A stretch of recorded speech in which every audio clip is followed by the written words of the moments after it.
Hi friends, good morning, नमस्कार, जय हिंद, जय भारत, गुड आईएमसी। सभी लोग फटाफट पहले ज्वाइन कर जाइए। और तब तक मैं थोड़ा सा बता देता हूं कि अभी हम जो है निकल चुके हैं फतेहपुर के लिए। आज सुबह जो है मॉर्निंग में निकले हैं और ऑन द वे हैं। रास्ते में हमारे साथ हमारी ये टीम है, मिस्टर श्याम नारायण जी हैं, साथ में आरबी यादव जी हैं और हम बहुत ही जल्दी फतेहपुर के लिए पहुंचेंगे। और आज जो टॉपिक है बात करने का, बहुत ही खास टॉपिक है। टॉपिक का नाम है कि जिम्मेदार कौन। साथियों, आज इसी टॉपिक पे हम बात करेंगे, लेकिन बात करने के पहले आप सब लोग जितने भी लोग ज्वाइन कर चुके हैं, आप सबको बहुत बहुत धन्यवाद, आभार, वेलकम, स्वागत है। और मैं थोड़ा सा 2 से 3 मिनट तक जरूर इंतजार करूंगा सभी लोगों का कि सभी लोग ज्वाइन कर जाएं। आपके जो भी लोग ज्वाइन नहीं किए हैं, आप उनको जो है सूचित करें। लिंक पेज का आप उनको व्हाट्सएप कर दीजिए अपने ग्रुप्स के अंदर में, जिससे लोगों तक जो है लिंक पहुंच जाए और लोग आसानी से ग्रुप्स के अंदर में ज्वाइन कर सकें। आप पूरे मीटिंग से ये सभी लोग सबका आ रहा है। अभी हम सभी लोगों को लेते हैं, लेकिन 1 आध मिनट और वेट करते हैं। तब तक हम चाहेंगे कि श्याम नारायण जी 1 मिनट का अपना इंट्रोडक्शन दे सके। हो गया। Yes, Shyam Narayan ji please. के गुड आईएमसी फ्रेंड, सर का आज का जो सेशन है वो रियली में बहुत ज़बरदस्त होने वाला है। उसका फ्लायर देख के ही पता चलता है कि आज सर वो मूल मंत्र देने वाले हैं जिसके जो हमारी लाइफ में और हमारे इस बिज़नेस में बहुत ही इम्पोर्टेंट होगा। तो दोस्तों, मैं श्याम नारायण कुशवाहा, प्रयागराज की धरती से। मैं भी आप लोगों की तरह एक लर्नर हूँ, सीख रहा हूँ और इस इंडस्ट्री में अपने आप को प्रूव करने के लिए कमिटेड हूँ। दोस्तों, ये इंडस्ट्री बहुत प्यारी है और इस इंडस्ट्री में जो आईएमसी है ना, नो डाउट इसका कोई भी कंपटीटर अभी हमें दूर दूर तक नहीं दिखता है। दोस्तों, एक तो वैल्यू फॉर मनी प्रोडक्ट, दूसरा प्लान और तीसरा सपोर्टिंग सिस्टम, जो तीनों बहुत ज़रूरी होता है। वो आईएमसी में पूरे शिद्दत के साथ कंपनी, हमारी अपलाइन, जो ट्रेनर हैं, जो कंपनी का मैनेजमेंट है, वो सब हमें बहुत अच्छी तरह से कोऑपरेट कर रहे हैं। ये सन 2025 हम लोगों के लिए बहुत ज़बरदस्त होने वाला है और रियली हम सब लोग एक बिग अचीवमेंट के साथ सेलिब्रेट करने वाले हैं। Okay, thank you, good IMC. और यस, बहुत बहुत बहुत धन्यवाद श्याम नारायण जी। और साथ में आरबी यादव जी यस हमारे बीच में है, प्लीज। साथियों, बहुत अच्छा लग रहा है। आज तो मेरे लिए बहुत बड़ा सौभाग्य का दिन है कि आज मैं अपलाइन और ग्रेट अपलाइन दोनों के साथ मुझे बहुत कुछ मिलने वाला है साथियों। No doubt IMC is best of the world. Thank you दोस्तों। बहुत बहुत सारा धन्यवाद आरबी यादव जी, श्याम नारायण जी और हमारे सभी सहयोगी साथी जितने भी लोग ज्वाइन कर चुके हैं लाइव को, उन सब का बहुत बहुत आभार, बहुत बहुत धन्यवाद। हमारे पास जयप्रकाश जी हैं, गुड आईएमसी जयप्रकाश जी, प्रतिमा जी हैं, गुड आईएमसी। दर्शिका मैडम ज्वाइन कर चुकी हैं, गुड आईएमसी मैडम। कृपा शंकर जी, गुड आईएमसी। सभी अपने ग्रुप्स में लिंक को शेयर करें जिससे सभी लोग इस मीटिंग का पूरा फायदा उठा सकें। राम बाबू प्रसाद जी ज्वाइन कर चुके हैं, धनराज जी साथ में हैं। धनराज जी बहुत बहुत स्वागत है, गुड आईएमसी धनराज जी। साथ में जितने भी लोग हैं सभी लोग जो है प्रिपेयर हैं। और देवेंद्र कुमार भी हमारे साथ में हैं। देवेंद्र जी बहुत बहुत स्वागत है आपका। तो साथियों, हम सेशन को आगे ले चलते हैं क्योंकि टाइम जो है अभी 6 मिनट हम आगे निकल चुके हैं, तो बहुत लिंगर ऑन नहीं कर सकते हैं इसको। अपना इंट्रोडक्शन मैं आप सभी लोगों को दे दूं क्योंकि काफी लोग यहाँ पे नए भी हैं जो फर्स्ट टाइम सेशन को ज्वाइन किए हैं। दोस्तों, मेरा नाम डॉक्टर अजय शर्मा है। मैं संगम नगरी प्रयागराज के अंदर में एक बहुत प्यारा सा मार्केट है हंडिया, वहां मेरा घर है। पीछे नेटवर्क मार्केटिंग के अंदर में लगभग 25 साल से हम कह सकते हैं, क्योंकि जब मैंने शुरुआत करी थी इस इंडस्ट्री के अंदर में तो मेरी पहली जो कंपनी थी वो सहारा इंडिया थी। 1996 में मैंने सहारा इंडिया ज्वाइन किया था। 25 साल नहीं बोल सकते, 29 ईयर बोल सकते हैं, 29 साल। तो वहां पर भी टीम डेवलपमेंट होता था, पैसों के कलेक्शन हुआ करते थे। 10 रुपए, 20 रुपए, 50 रुपए, 100 रुपए के अकाउंट खुलते थे, कलेक्शन करके पैसे जमा करे जाते थे। तो मैंने वहां से शुरुआत करी थी। 1999 में मैंने LIC ज्वाइन किया था और LIC में बतौर कैरियर एजेंट मैंने काफी लंबे टाइम तक काम किया था। बीच में मैंने 2500 रुपए महीने में मुंबई सिटी के अंदर में मैंने एक नौकरी करी TPR कंस्ट्रक्शन कंपनी के अंदर में। काफी लंबा समय मैंने वहां पे भी दिया। और इन सब चीजों के दरमियान जब चीजें बहुत अच्छी नहीं समझ में आई तो मैंने एक हार्डवेयर की दुकान खोली हंडिया के अंदर में, और वो दुकान भी बहुत अच्छी सिचुएशन में नहीं चली। तो मैंने उसको ब्रेक करके वहां पे एक दूसरी दुकान मैंने ओपन करी फोटो स्टूडियो की, उसका नाम रखा अर्जेंट फोटो स्टूडियो। तो जिंदगी के अंदर में बहुत सारे जद्दोजहद बने रहे, बहुत सारी स्थितियां परिस्थितियां प्लस माइनस अच्छा बुरा होता रहा, और इन बीचों में भी बहुत से अपने आप को बेहतर करने के लिए जो चीजें हमें समझ में आई हमने करने की कोशिश करी। तो जब भी चीजें इस तरह की घटित होती हैं तो उसके पीछे कारण क्या होते हैं? कारण सबसे बड़ा और पहला कारण होता है, उसको बोलते हैं विश्वास की कमी।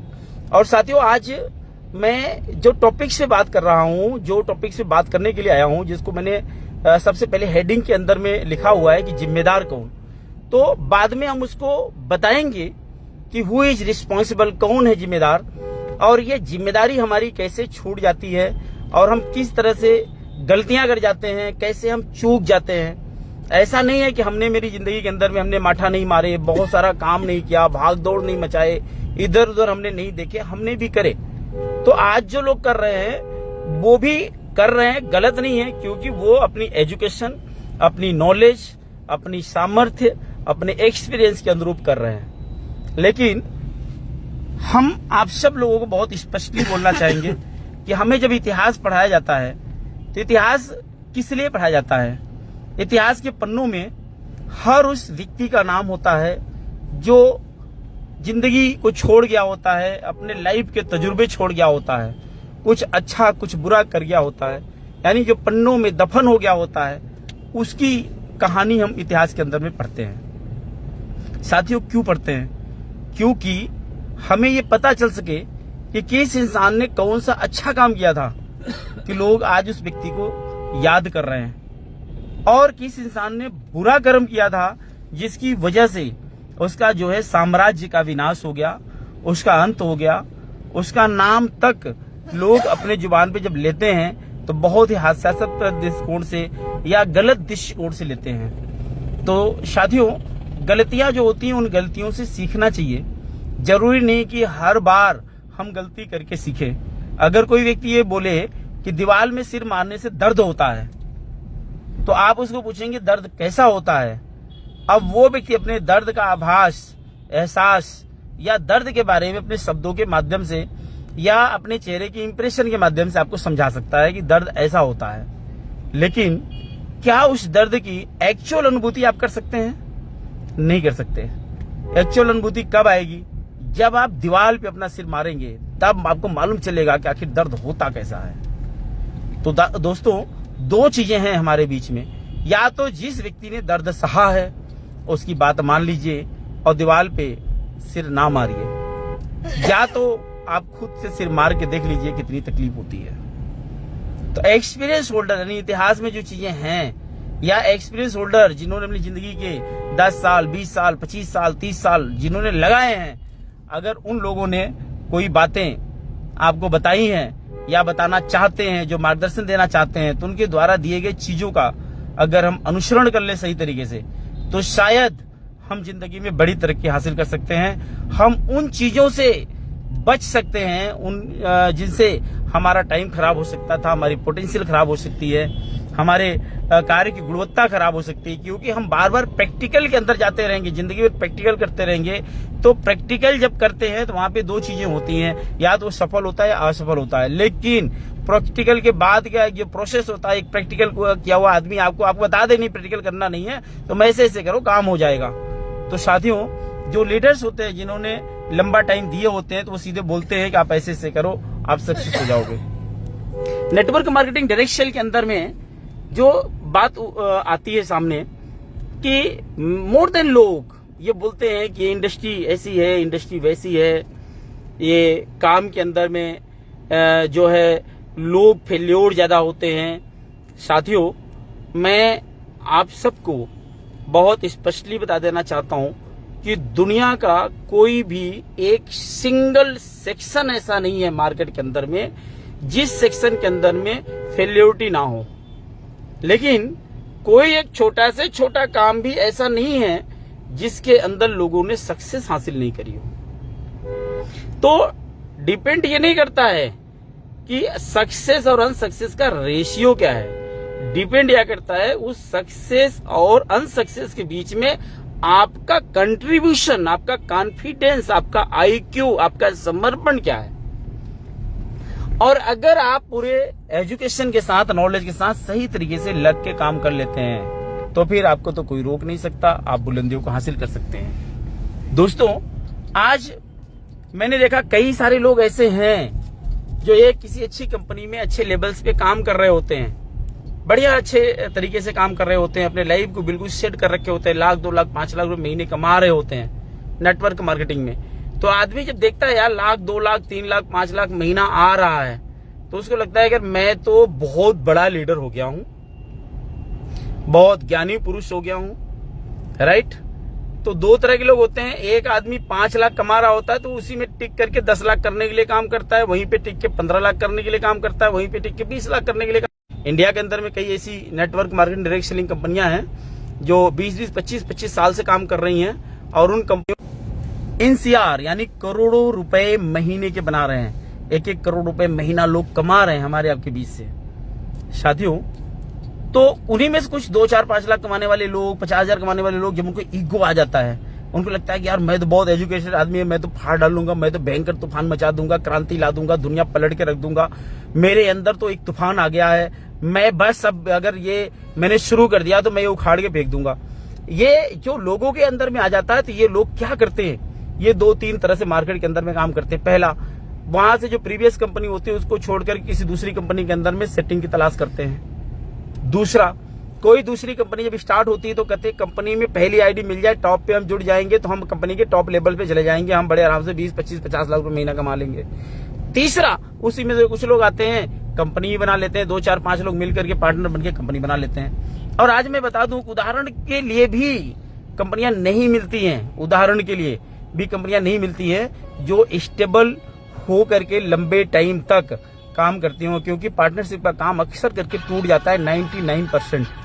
100% हम किसी चीज को नहीं बोल सकते, लेकिन 99% पार्टनरशिप वाली कंपनियां टूट जाती हैं, पार्टनरशिप के लोग टूट जाते हैं, आपसी लोगों का सामंजस्य, आपसी मनोभाव टूट जाता है, जिसकी वजह से कंपनियों के अंदर में जो चीजें होनी चाहिए वो नहीं हो पाती हैं। और कंपनी जब स्क्रप्ट होती है तो वहां पे सबसे बड़ा जो पहाड़ टूटता है वो लीडर्स के ऊपर में टूटता है। तो वो लोग जो है इधर उधर करने लग जाते हैं और फिर उनको वापस से कहीं जाकर के जीरो से अपने कार्यक्रम को शुरू करना पड़ता है। लेकिन इसी में से कुछ कंपनियां ऐसी भी होती हैं कि जब वो शुरू कर देते हैं और जब उनका काम नहीं चलता है तो कंपनियां क्या करती हैं, किसी दूसरी कंपनी में जो सेटल्ड कोई लीडर होता है, सेटल्ड लीडर, अब वो लीडर को कंपनियां फोन लगाती हैं, MD लोग फोन लगाते हैं, कहते हैं भाई तुम आ जाओ, बस हमारे यहाँ तो 2 ही लेग का काम है, एक मैं चला दूंगा, दूसरा तुम चला देना, ठीक है। तो लोग कहते हैं एक मैं चला दूंगा, दूसरा तुम चला देना, पहला टॉपिक तो ये बोलते हैं। दूसरा क्या करते हैं, भाई हम 1 लेग तेरे को ट्रांसफर किए देते हैं। तीसरा, अब 1 लेग ट्रांसफर कर दिया, फिर कहते हैं हम चल भैया तुम्हें लेग भी दे देते हैं, 2, 4, 5 महीने के लिए हम सपोर्ट भी कर देते हैं, हम तुमको प्रोडक्ट भी दे सकते हैं। तो हम करते क्या हैं, इस लालच में सबसे पहले ये सोचने वाली बात है कि क्या ये जो चीज कोई कंपनी का MD, कोई लीडर अगर जो आपको बोल रहा है तो क्या ये चीज डुप्लीकेबल है। आपके पास 2 ही टीम है, तो क्या आप उस 2 टीम में हर किसी को टीम दे सकते हो? क्या वो डुप्लीकेबल है? नीचे जो लोग आ रहे हैं क्या आप उनको भी ट्रांसफर कर सकते हो? आपको मान लो कंपनी एक साइड में टीम दे दी, तो दूसरे साइड में कोई बड़ा लीडर मिला, अब उसको भी टीम चाहिए, कैसे दे दोगे आप? तो लोग क्या करते हैं, कभी इनकी टीम काट के उधर करना, कभी उनकी टीम काट के उधर करना, कभी आपके ऊपर किसी और को बैठा देना, कभी उसके ऊपर किसी और को बैठा देना। कभी ऐसा होता है कि आपने बंदे को अप्रोच किया, अब वो बंदा बाद में पता चला वो आपके ऊपर बैठा हुआ है। क्यों? क्योंकि अनएथिकल कंपनियां जो अनैतिक तरीके से काम करती हैं, वो सारी कंपनियों का कोई वसूल नहीं होता है, उनका कोई धर्म नहीं होता है, उनके अंदर कोई नैतिकता नहीं होती है, उनके अंदर कोई सिद्धांत नहीं होते हैं, उनके लिए सिर्फ पैसा ही बड़ी चीज होती है। और ऐसे लोग अपने परिवार के भी नहीं होते, अपने समाज के नहीं होते। ऐसे लोग ही समाज को गंदा करते हैं और समाज के अंदर में गंदगी फैलाने का सबसे बड़ा कारण बनते हैं। साथियों, मैं सिंपल बताता हूं कि आप सबसे पहले ये देखिए कि जिस गाड़ी के अंदर में आप सवार हैं, उस गाड़ी में 2 घटना हो सकती है। पहली, या तो गाड़ी आप खुद चला रहे हो या दूसरी ड्राइवर चला रहा हो, राइट। अब अगर ड्राइवर गाड़ी चला रहा है और आप साइड में कहीं बैठे हुए हैं और कुछ हो गया, तो हु इज रिस्पॉन्सिबल? कौन रिस्पॉन्सिबल है? वहां पे ड्राइवर रिस्पॉन्सिबल है, क्योंकि आप गाड़ी में बैठे हुए हो। अगर ड्राइवर कुछ गलती करेगा तो उसका खामियाजा आपको भी भरना पड़ेगा। लेकिन अगर ड्राइविंग सीट पे आप बैठे हैं, आपकी अपनी संज्ञानता में, आपके अपने जो है कॉन्फिडेंस में अगर आपकी गाड़ी ड्राइव हो रही है और उस बीच में कोई घटना घटती है, तो क्या होता है? तब आप खुद से बोलते हैं आई एम ए रिस्पॉन्सिबल, मैं रिस्पॉन्सिबल हूं। अगर मेरी टीम अच्छा नहीं कर पा रही है, मेरी रिस्पॉन्सिबिलिटी है। मेरे टीम के अंदर में कुछ गलत हो गया, मेरे से कुछ गलतियां हुई होंगी। मेरे टीम के अंदर में लोग ग्रो नहीं कर पाए, तो शायद मेरे अंदर कुछ कमी रह गई होगी। तो जो भी कुछ होता है, लेकिन लोग क्या करते हैं? लोग ऐसा नहीं करते हैं। मोर देन लोग, जो अनसक्सेस विचारधारा के लोग होते हैं, वो दूसरों पे ब्लेम लगाते हैं। अरे कंपनी ने ऐसा कर दिया, कंपनी अगर काश वैसा नहीं करी होती तो हम ऐसा कर दिए होते। अच्छा, हमारी अपलाइन तो मेरे साथ ऐसा व्यवहार नहीं करती है, हमको सपोर्ट नहीं करती है, हमको मिलती नहीं है, हमको बात नहीं करती है। हमारी अपलाइन ऐसा करती है, यानी हमारी अपलाइन गाड़ी चला देते तो मैं भी सारा लंदन पहुंच जाता, राइट। अरे भैया, गाड़ी हमारी, हम ही को चलानी पड़ेगी यार। तो आपका बिजनेस है तो आपको ही गाइड करना पड़ेगा, आप ही को चलाना पड़ेगा, आप ही को आगे बढ़ने पड़ेगा। Who is responsible? कौन जिम्मेदार है? हम ही जिम्मेदार है। गाड़ी हमारी है तो हमको चलाना पड़ेगा, टीम हमारी है तो हमको देखना पड़ेगा। अब लाइन तो गाइडलाइन देगा ना। अब प्रधानमंत्री जी हमेशा हम आपके साथ थोड़ी नहीं बैठे रहेंगे, उन्होंने रूल पॉलिसी बना दिया, उस पर फॉलो करो, काम करो, आगे बढ़ो आप। तो हमने ये देखना पड़ेगा कि भैया हम क्या कर रहे हैं। तो ये जो चीजें हैं, इन चीजों को बहुत डेप्थ में जाके समझना पड़ेगा। आपकी गाड़ी है, आप ड्राइव कर रहे हो, आप रिस्पॉन्सिबल हो। कोई व्यक्ति आपको चारा फेंका, आप जाके चारा मुंह में ले लेंगे। जैसे मछली है, अब मछली क्यों मर जाती है बेचारी? अब एक बंदा नदी के किनारे बैठा हुआ है, कटिया में थोड़ा सा चारा लगाया और लगा के उसने नदी के अंदर में फेंक दिया। अब मछली बेचारी भूखी घूम रही है, उसने देखा भैया वो जो चारा उसको दिखा, अब उसने अगल बगल देखा नहीं, भड़ाक से भाग के आई, चारा जल्दी में खा गई। क्योंकि अब उसके दिमाग में ये रहता है कि अगर मैं नहीं खाऊंगी तो कोई और खा जाएगा। अब वो इधर उधर देखी नहीं, अपने प्रोटेक्शन को ध्यान नहीं दिया, सिक्योरिटी को देखी नहीं, फटाक से चारा उसने मुंह में डाला। जैसे ही मुंह में दबाती है और तुरंत उधर बैठे हुए आदमी को उसका कटिया का टंगड़ी हिलती है, तो उसको पता चलता है मछली ने मुंह में ले लिया, काटा, वो खींच लेता है, वो मछली पूरा बाहर आ जाती है। यानी एक निवाला के चक्कर में वो मछली जान गंवा बैठती है। ऐसे ही हमारे आज लीडर कर रहे हैं। किसी भी बंदे का, किसी एरू गैरू नथ्यू खैरू आदमी का फोन आया, कोई दुराचारा आदमी ने फोन किया कि भैया मैं तुम्हें लिख दे रहा हूं, मैं तुम्हें 6 महीना पैसा दूंगा, 7 में पैसा दूंगा, ये करूंगा वो करूंगा, वो लालीपाप दिया। और उसके लालीपाप के चक्कर में अब बना बनाए अपना बिजनेस छोड़ करके चले गए। अब चले गए तो ठीक है, अब वहां जाके सेट हो जाते, वहां ही 2-4-5 लाख कमाने लग जाते।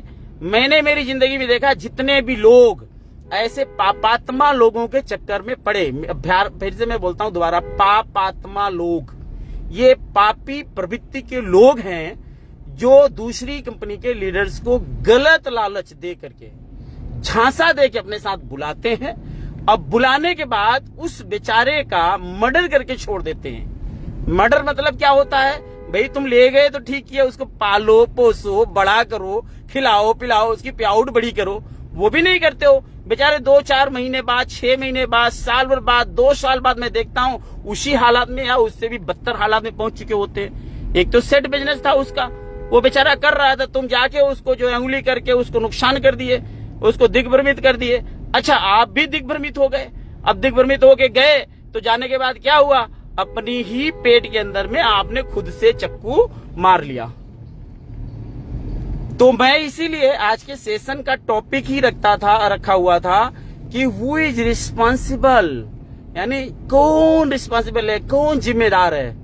मैंने इसीलिए लिखा था जिम्मेदार कौन, हम खुद जिम्मेदार हैं। हम लालच में, अगर मछली जो है लालच में चारा खाती है कटिया वाला तो मरती है, और अगर आप लालच में यहाँ पे लाख रुपए कमा रहे हैं, 50,000 कमा रहे हैं, लालच में जाकर के किसी और कंपनी के लीडर को आप मिल रहे हैं, किसी एक दूसरे अनसक्सेस आदमी को छोड़ के कौन जाता है, जो फेल्योर आदमी होता है, अनसक्सेस आदमी होता है, अब वो छोड़ के चला गया, आप उससे बात कर रहे हो, उसको मिल रहे हो, उसके साथ जो है आप प्लानिंग कर रहे हो, वो आदमी क्या करेगा? जो एक व्यक्ति निगेटिव विचारधारा वाला व्यक्ति आपको सिर्फ नीचे निगेटिव विचारधारा की ही चीज दे सकता है। अब भाई मेरे पास, मान लो मेरे पास एक दुकान है, अब उस दुकान के अंदर में मैं शराब बेचता हूं। अब आप आगे वहां पे दारू लेने के लिए, क्या दवाई लेने के लिए, क्या आपको दारू की दुकान पे दवाई मिल सकती है? क्या वो दवाई दे सकता है? नहीं दे सकता। क्यों? क्योंकि उसके पास है ही नहीं है। तो इसी तरह से लीडर, जो नेगेटिव विचारधारा वाला लीडर है, उसके पास पॉजिटिव इन्वायरमेंट नहीं है, पॉजिटिव टेक्नोलॉजी नहीं है, ग्रोथ माइंडसेट नहीं है, उसके पास डेवलपमेंट के तरीके नहीं है। तो जिस व्यक्ति के पास ये चीजें नहीं है, वो व्यक्ति आपको कभी जिंदगी में नहीं दे सकता है। तो अगर शराब की दुकान हो तो शराब ही देगा, आपको दवाई नहीं देगा। अगर कोई आदमी क्रिमिनल है, आप उसके साथ जा करके धर्म की बात करोगे तो क्या करेगा? क्या आपकी धर्म की बात को सुनेगा? नहीं सुनेगा, क्योंकि उसका माइंडसेट क्रिमिनल माइंडसेट है। राइट? कोई साधु संत महंत धर्म की बात करने वाला व्यक्ति है, उसके पास जाओगे, आप अपराध की बात करोगे तो क्या वो मानेगा? नहीं मानेगा। जो सच्चा भक्त है ईश्वर का, उसको आप घूस देके कुछ गलत कराओ तो क्या वो गलत करेगा? नहीं करेगा, कि उसको सच का पता है ना। तो जिस दिन आपको सच पता रहेगा, आपको मालूम चलेगा, तो साथियों इस तरह के गलत कामों के अंदर में हम नहीं पड़ेंगे। मैं मेरी जानकारी की बात बता रहा हूं, अभी तक 99.99% जितने भी सक्सेस लीडर छोड़ के काम गए, हमारी, चाहे वो कंपनी के लोग हैं, चाहे आपकी कंपनी के लोग हैं, हमें नहीं पता है कि आप कौन सी कंपनी के अंदर में काम कर रहे हैं, आप अपनी कंपनी में भी देख लेना, चाहे वो हमारी कंपनी में हो, चाहे आपकी कंपनी में हो, किसी भी कंपनी में हो, ये लोग बस कभी इस डाल पे, कभी उस डाल पे, कभी इधर, कभी उधर, कभी उधर, ये सिर्फ भटकते रहते हैं। और ऐसा नहीं है, मैंने शुरू में ही आपको बता दिया, मैं भी बहुत भटका हूं।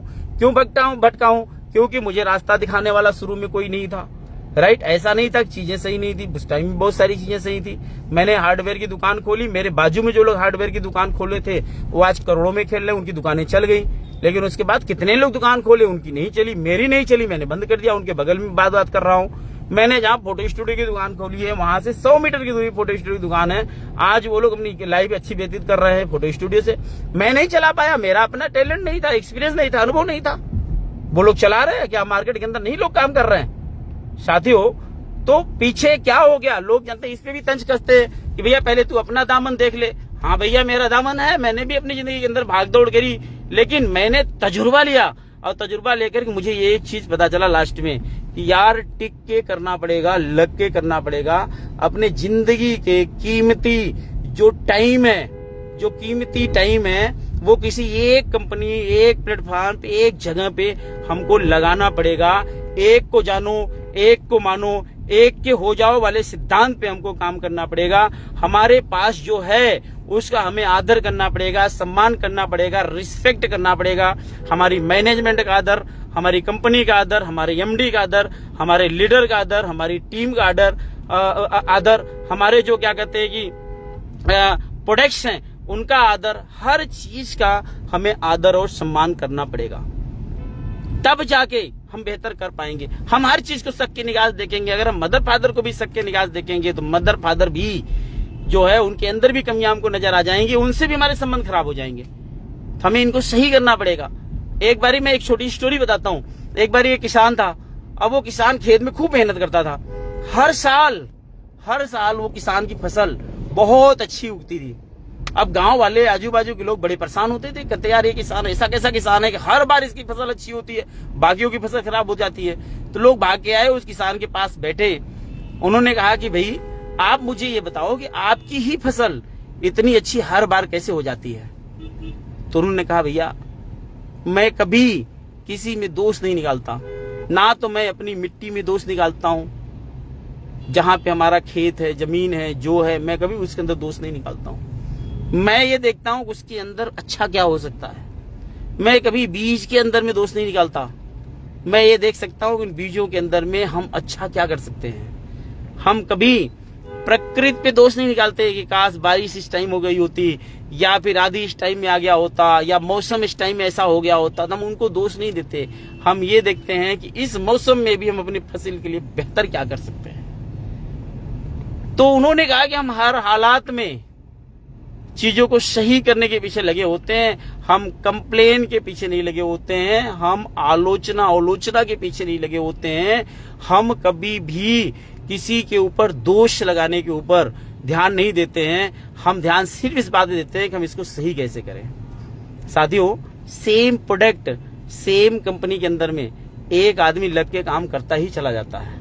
आज मुझे मेरी कंपनी के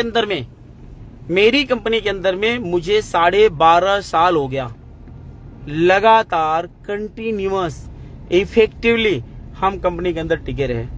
हमारे पास भी बहुत सारे भूत पिशाच पापात्मा आपात्मा सापात्मा लोग आए, बड़ा कोशिश करा, राइट, लेकिन कोई आत्मा हमारे ऊपर प्रभावी नहीं पड़ी।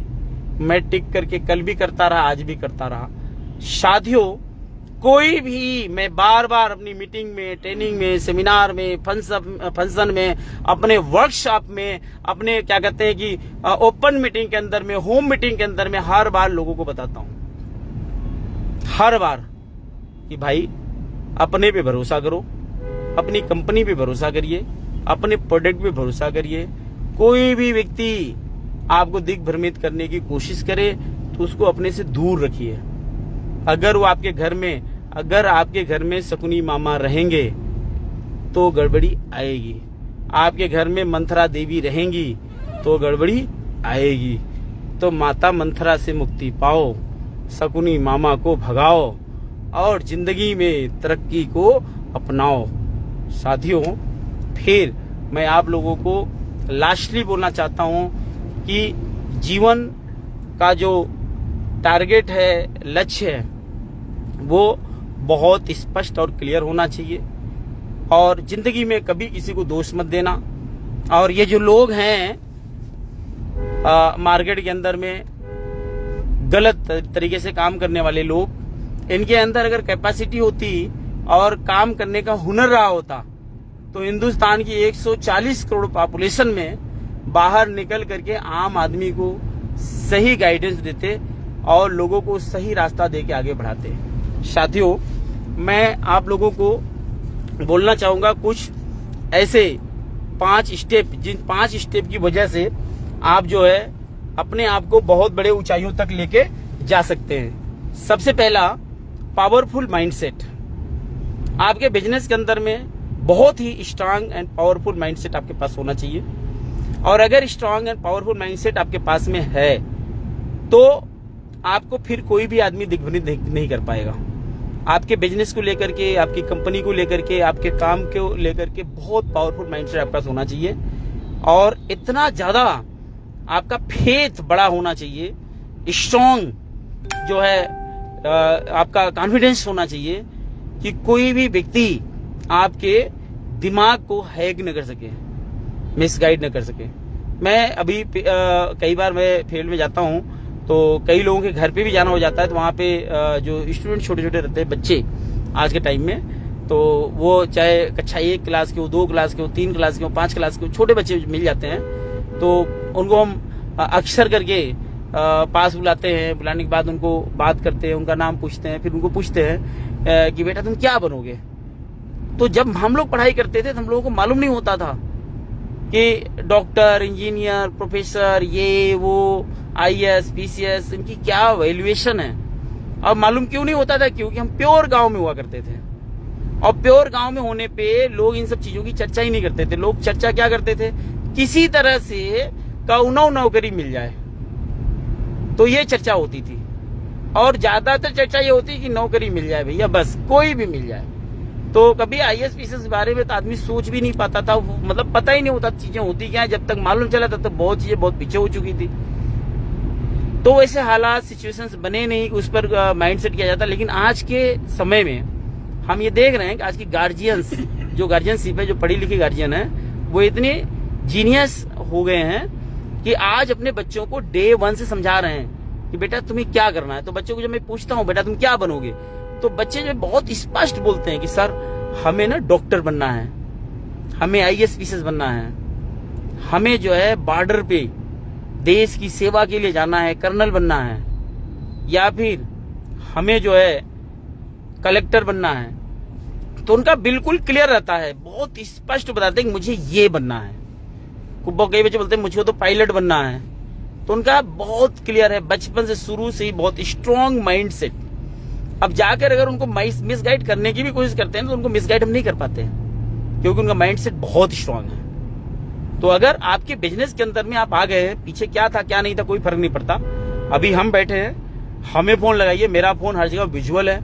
मैंने फेसबुक में भी अपना फोन नंबर डाल रखा है, यूट्यूब में डाल रखा है, हर किसी के पास मेरा नंबर है। आपके जो लीडर्स है उनके पास मेरा नंबर है। कोई ऐसी टिपिकल चीज आप मुझे बात करिए, मैं बैठा हूँ आपके लिए।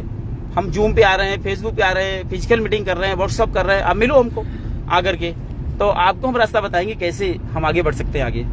तो साथियों, कभी भी आप ये मत सोचना कि आप कभी अकेले हो, हम हमेशा साथ थे, हैं और हमेशा रहेंगे। तो पहला आपको इंपॉर्टेंट चीज जो मैंने बताया था, स्ट्रॉन्ग माइंडसेट। और दूसरा है क्लियर गोल। बहुत ही क्लियर और स्पष्ट गोल आपके पास में होना चाहिए। आपको मालूम होना चाहिए आप उस काम को क्यों कर रहे हैं, कहाँ जाना है, क्या पाना है, क्या करना है। तो ये जब क्लियर गोल आपका रहेगा, एकदम बहुत क्लियर स्पष्ट रहेगा, बस यही चाहिए, इसके अलावा और कुछ नहीं चाहिए, तो आपने क्या करना है, फिर उसी दिशा में आपको आगे बढ़ने के लिए जो भी जरूरी साधन संसाधन आपको चाहिए उस पे आप काम करिए। अपनी अपलाइन को मिलिए कि sir it is my goal, और आप मुझे बताइए कि इस गोल को टाइम बाउंड करके हम कितने समय तक, आप खुद टाइम ले लीजिए सर मुझे इतने समय के अंदर में ये चीज चाहिए। अब आप बताओ कि इतने कम टाइम के अंदर में होगा कैसे, पॉसिबल कैसे है। तो हम आपके साथ बैठेंगे, उसकी रणनीति बनाएंगे, और बनाने के बाद हमसे जो पॉसिबिलिटी हो पाएगी हम पूरा सपोर्ट करेंगे और पूरी कोशिश करेंगे उस तय समय में आप अपने गोल को हासिल कर सके। बहुत क्लियर गोल आपका होना चाहिए, राइट। तो उसके साथ साथ आपके पास स्ट्रॉन्ग डिसिप्लिन होनी चाहिए, बहुत ही आपकी जो अनुशासन होना चाहिए, बहुत स्ट्रॉन्ग अनुशासन होना। अभी क्या होता है, कई बार लोग अपनी अप्लाइन से ही लड़ पड़ते हैं, मेहनत पूर्ण तरीके से काम नहीं करते हैं, राइट, और आदर सम्मान नहीं करते हैं। तो हम जैसे हम अपने घर में होते हैं तो हमें बचपन से ही सिखाया गया कि हमारे से बड़े अगर कोई व्यक्ति हैं और आप कुर्सी पे बैठे हैं, अगर वो आ गए तो सबसे पहले खड़े होकर उनको कुर्सी आप दीजिए, राइट। उनके लिए उनका आदर कीजिए, सत्कार कीजिए, उनको सम्मान पूर्वक बात करिए। तो जो भी इसी तरह से आपकी टीम के अंदर में आपको क्या करना चाहिए, आप अपने टीम का आदर जब करना चालू करेंगे, रिगार्ड करना चालू करेंगे, रिस्पेक्ट करना चालू करेंगे, आपकी अपनी अपलाइन में जो लोग हैं लाइन ऑफ स्पॉन्सरशिप में, उनको उनके लेवल का अगर आप रिगार्ड देना चालू करेंगे और उनका दिल जीतने की अगर आप कोशिश करेंगे, तो मैं सच बता रहा हूँ अपना कलेजा निकाल के आपकी सक्सेस के लिए वो रख देंगे, पूरा कोशिश करेंगे कि आपको कैसे वो सफल बना सकें। तो उसके लिए आपको समर्पित होना पड़ेगा और तब जाकर के चीजें आपके लिए अनुरूप हो पाएंगी। और उसके बाद होती है पॉजिटिव नेटवर्क। आपके पास जो नेटवर्क है, आपके पास जो टीम है, और उसके अंदर पॉजिटिव ऑरा क्रिएट करने का काम आपका है। और जितना ज्यादा पॉजिटिव ऑरा आप क्रिएट करेंगे, जितना ज्यादा उनके दुख को, दर्द को, परेशानी को आप सुनेंगे, जितना ज्यादा उनको जो है आप गाइडेंस दे पाएंगे, जितना ज्यादा उनको आप इन्वॉल्व करके रखेंगे, बिजी करके रखेंगे, आप खुद उनके साथ बिजी रहें, उनको अपने साथ बिजी करके रखें। और कहीं किसी को कोई दिक्कत आ रही है, परेशानी आ रही है, कोई भी चीज को लेकर कोई लीडर आपका बहुत सीरियस है, तो उसमें अगर उससे ज्यादा सीरियस आप हो जाइए उसको अचीव कराने के लिए, तो आप देखना चीजें जो है अपने आप सकारात्मक रूप लेते हुए आपको नजर आनी चालू हो जाती हैं। Unbreakable presentation, right. अनब्रेकेबल यानी आपका जो प्रेजेंटेशन है वो अनब्रेकेबल होना चाहिए, अनस्टॉपेबल होना चाहिए, राइट। लगातार कंटिन्यू हमारे पास जो प्रोडक्ट है, हमारा जो प्लान है, हमारी जो क्या कहते हैं कि प्रोडक्ट्स हैं, उसकी जो नॉलेज है, इंफॉर्मेशन है, वो अनब्रेकेबल ट्रांसफरेबल होनी चाहिए, राइट। बिल्कुल कभी भी ब्रेक नहीं लगाना है, ऑल टाइम 7 to 11 लग के काम करना पड़ेगा, डट के काम करना पड़ेगा। आप हर एक व्यक्ति जो आपसे किसी न किसी रूप में जुड़ा है उन तक आपको पहुंचना पड़ेगा, उनके साथ आपको टाइम एक्सपेंड करना पड़ेगा, उनसे आपको बातें करनी पड़ेंगी और बातें करके आपके अपने प्लान को, अपने चीजों को आपको शेयर करना पड़ेगा, जिससे आपकी सही इंफॉर्मेशन लोगों तक पहुंचे। आज मैं बताऊं, आज कितने ही लोग हमारी जानकारी के अंदर ऐसे हैं जिन्होंने बहुत ही तेजी के साथ एक ही महीने के अंदर 7 से 8 किलो वेट अपना उन्होंने लॉस कर लिया। आप हमारे ऑफिस में आना, हम ऑफिस में ही अपने कुछ लोगों को मिला देंगे जिन्होंने 7-8 किलो का वेट लॉस किया। आप जो है आश्चर्य मानेंगे सर ये कैसे हो रहा है, पॉसिबल कैसे है। तो साथियों, इन सब चीजों का कई सारे लोग अपने वेट को गेन कर रहे हैं, यानी अपना वजन, बहुत पतले लोग थे, अपना वजन भी उन्होंने बढ़ा लिया है। बहुत से लोग हैं शुगर से उनको राहत मिली है, बहुत लोगों को गैस से राहत मिली है। यानी हम बॉडी के अंदर में पैर के नाखून से लेके सिर के बाल तक जितनी परेशानियां होती हैं, हर तरह की परेशानियों का आयुर्वेदिक सोल्यूशन हमारे पास में है। हमारे ऑफिस के अंदर में हमने डॉक्टर HB सिंह जी को वहाँ पे हायर किया हुआ है, वो हमारे यहाँ ऑफिस में बैठते हैं। डॉक्टर HB सिंह वो BHU के डॉक्टर हैं। 2 दिन बुधवार और संडे को हमारे ऑफिस बैठते हैं और उनकी फीस कुछ भी नहीं है, बिल्कुल 0 फीस। आप आइए, अपने आप को, अपने किसी व्यक्ति को उनको दिखाइए, जानकारी लीजिए, पूरा एकदम 0 फीस है। आप अगर कोई जांच वगैरह कराते हैं तो उसी का पैसा आपको देना है, आपकी अपनी मर्जी से। फिर आप मेडिसिन वगैरह लेकर के आगे आप स्वास्थ्य लाभ हासिल कर सकते हैं। साथ में हमारी कंपनी ने कितने डॉक्टर्स हायर किए हैं, उनका लाभ आप लोग उठा सकते हैं। साथियों, मैं जाते जाते आप लोगों को सिर्फ इतना बोलना चाहूंगा कि आप अपने जितने भी नियर एंड डियर लोग हैं, अगर आप चाहते हैं उनका बिजनेस बढ़े और लोग बुलंदियों को छुए, आगे बढ़े, तो उन सभी लोगों को इस पेज से उनको अटैच कराइए। ये पेज है डॉक्टर अजय शर्मा IMC नाम से, और इस पेज में जब आप लिखेंगे डॉक्टर अजय शर्मा IMC, कहीं भी स्पेस नहीं देना है, बिना स्पेस दिए DRAJAYSHARMA पूरा एक साथ टाइप करेंगे और इंटर मार देंगे, सीधे हमारी फोटो सामने आएगी।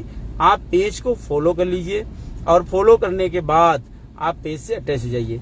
आप YouTube पे जा सकते हैं डॉक्टर अजय शर्मा नाम से, वहां पे स्पेस आपको देना है, doctor space Ajay space Sharma करके आप एंटर मारेंगे, हमारा वहां पे चैनल आ जाएगा, उसको आप सब्सक्राइब कर लीजिए। वहां से बहुत सारी इन्फॉर्मेशन, नॉलेज आप लोगों को मिल सकती है।